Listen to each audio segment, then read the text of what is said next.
Gentleman from Pennsylvania, Mr. Marino, for 5 minutes. Thank you, Chairman. Madam Secretary, thank you for being here.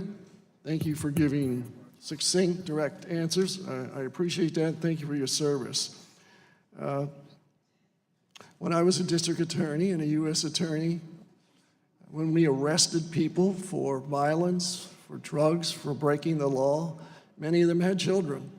And we had to make sure that that person was arrested, and we made sure that those children were put in a safe, healthy place, like you have been doing.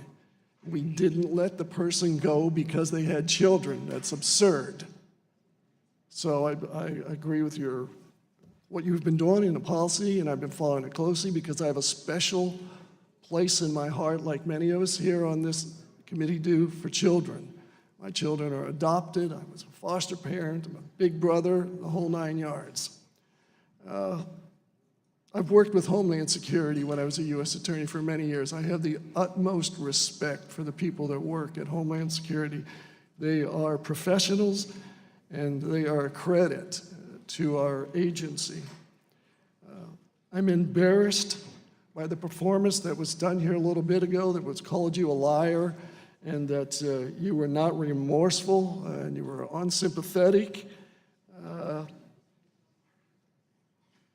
It's just, it's uncalled for, it's ungentlemanly, and it's nothing more than grandstanding. Most of us do not act that way. So I apologize for that behavior. It's nothing more than playing up to the cameras that are here in this room.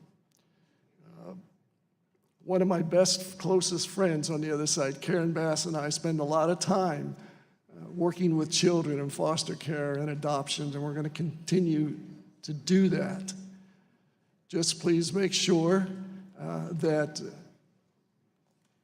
Homeland Security people continue to follow the rules, to do what they can to provide health care and feed and protect these children. But we cannot continue to let people into this country without knowing who's coming into the country. Again, as a prosecutor, I prosecuted terrorists, and I know how they got into this country, and we prevented a great deal from occurring. That I wish we could tell the American people, but there are just certain things law enforcement cannot divulge. And I'm sure that's the same thing that happens in Homeland Security. I'm not going to hold pictures up here of somebody dumping something that we have no idea what it is.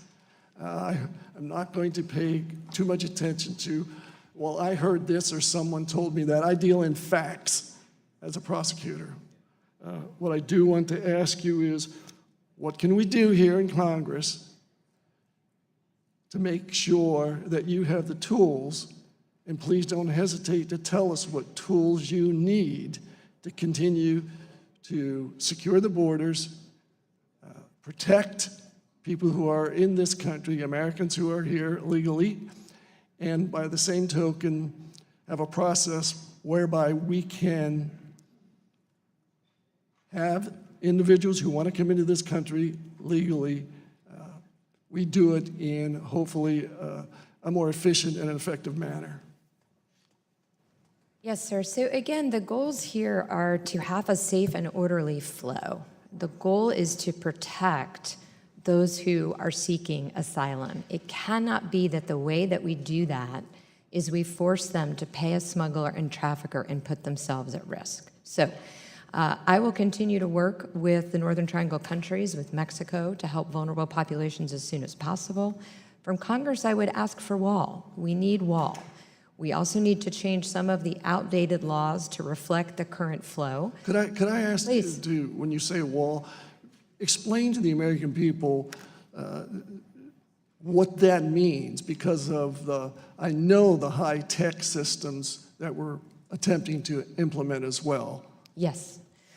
So it's a wall system. It's a physical infrastructure, physical barrier, but as you say, it also is very important that it goes hand in hand with the technology and the personnel. So the second request was going to be for personnel. We do need additional folks within CBP, ICE, and USCIS.